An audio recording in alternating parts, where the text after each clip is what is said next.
One important story today, disappointing. We have a few things we're going to cover, at least 3 stories, but they kind of all relate to each other and they're going to culminate at the end. It'll all make sense. So before we get into this, guys, a couple things. Make sure you are subscribed, notification bells on. A lot of our subscribers have been unknowingly unsubscribed. Just take a moment to do that. Also, quick plug for us, RV in the USA hats embroidered, also to match the shirt. We sold a bunch today, actually. This is our most popular item by far. We sell these multiple times a week. It's awesome, right? It's patriotic, it's RVs, it looks good. It's awesome, but then you got the hat to match, so if you want to purchase, we'll put that link down below. So let's get into this video. First one comes to us from RVIA.org, and it is titled September RV Shipments Hold Steady. Results for the RVIA September 2024 survey of manufacturers found that total RV shipments ended the month with 24,595 units. Now that's a decrease of 0.4%. So they're saying it's somewhat closer compared to the 24,700 units shipped in September 2023. A little disclaimer, we just started filming, so you will hear Bowser. He just knows we started filming. He'll start walking around, so you'll hear his little pause. Why the significant first time of a decrease in shipments, I think in 9 months or so. It's been some time. They were steadily increasing. We haven't seen the latest sales numbers. I've been looking, haven't seen them, but it's not really good news. And then we're going to continue with these numbers and then what the manufacturer we're talking about. Right. So Craig Kirby, he is the RVIA president and CEO. He always has a comment on the article, and he says overall RV shipments are steady for the month of September, but remain on track for modest increases in 2024 over 2023. RVing has an enduring appeal for families and individuals seeking flexible and affordable travel experiences. I love the affordable. We're going to talk about that. Towables led the RV by conventional travel trailers, ended up the month with 4.2%. We'll get into all the numbers. We'll get into the towables, by far the most popular. And we're just going to give you the quick numbers. September 23 compared to September 24, just a percentage. So travel trailers are up 7.7%. Fifth wheels are actually down 7%, and folding camping trailers down 14.8%. Truck campers down 12.7%. All towables are up 4.2%.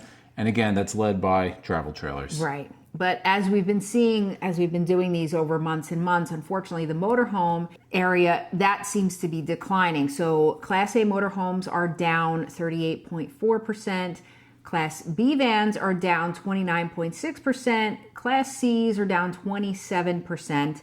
All motorhomes are down 30.1%. So that hurts a little bit. Yeah, you can see the high end, the more expensive, are really just taking a huge hit. So like MJ said earlier, year over year, down 0.4%. However, for the whole year, RV shipments are up 7.7%. Now that's not including motorhomes. That's pretty much the travel trailers carrying that. The next story has to do with Winnebago, and this comes from RVbusiness.com. It's dated October 23rd, 2024. Winnebago's CEO, Q4 signals soft demand headwinds.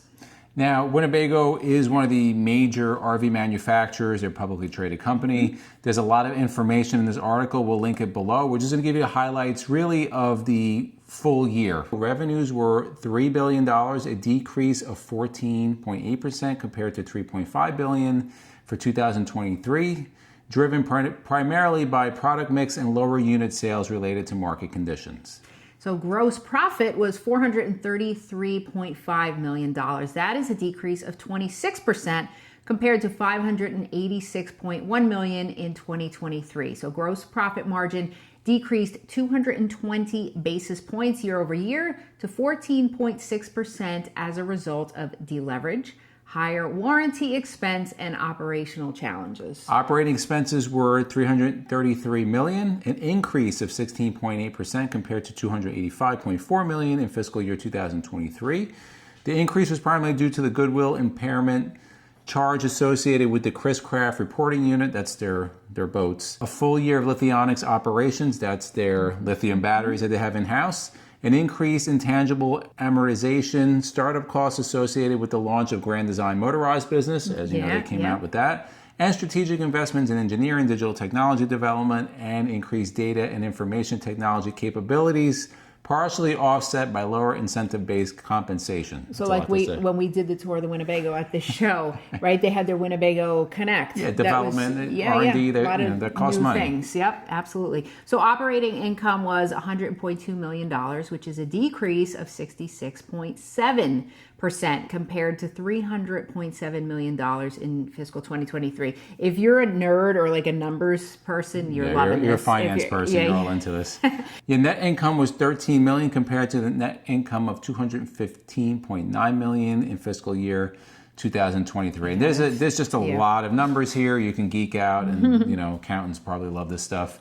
But what does that mean for you, and what does that mean for Winnebago? And because of those numbers that we just gave, it's leading to, as you can imagine, Winnebago has to respond to these issues with layoffs. And we never like talking about this because it means, when you think about, layoffs, but somebody's losing their job. And it's really, really sad to think about it, especially as we move into the holiday season. Any time is rough, but that's always hard. So this is from October 28th, 2024, job cuts ahead. Winnebago responds to underwhelming earnings with layoffs.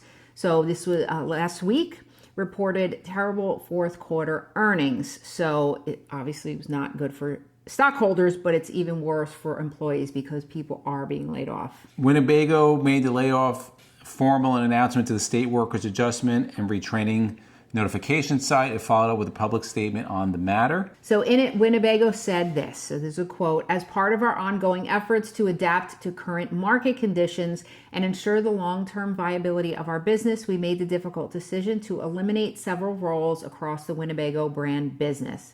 As we move forward, we are focused on realigning our resources to better position the company for future success. We believe that by taking these steps now, we can create a stronger foundation for growth and innovation in the years to come. We are proud of our strong legacy and roots in Northern Iowa and continue to build RVs with unsurpassed quality. While compared to the company's total workforce of more than 6,000 people, 33 workers were notified that they're going to be laid off. Who knows how much more there's going to be? We know people that have insight into the industry, and apparently in Indiana, and we want your feedback.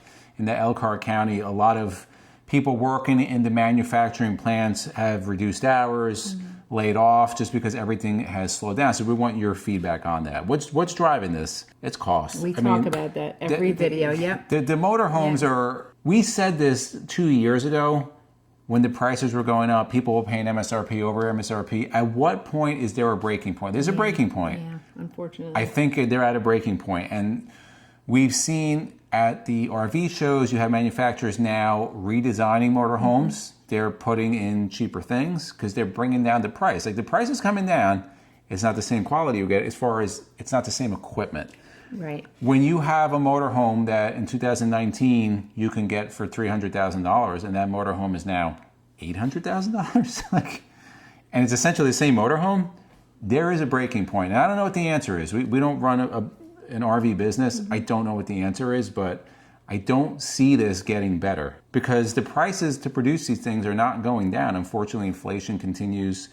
The cost of having employees continues to rise, and it's an issue. So I don't know what the answer is. In the comments below, guys, let us know. We want your feedback. Are you in the RV industry? Let us know what you're seeing, if you can, where you are. What are you seeing on the ground? You can be under alias. Yes, you don't have to say who you work for or your name. Also, really important, if you've been holding off from buying an RV, you want to buy one, you just haven't bought. Why? Why have you done that? Is it the cost? Is it the quality? Is it a combination of both? Interest rates?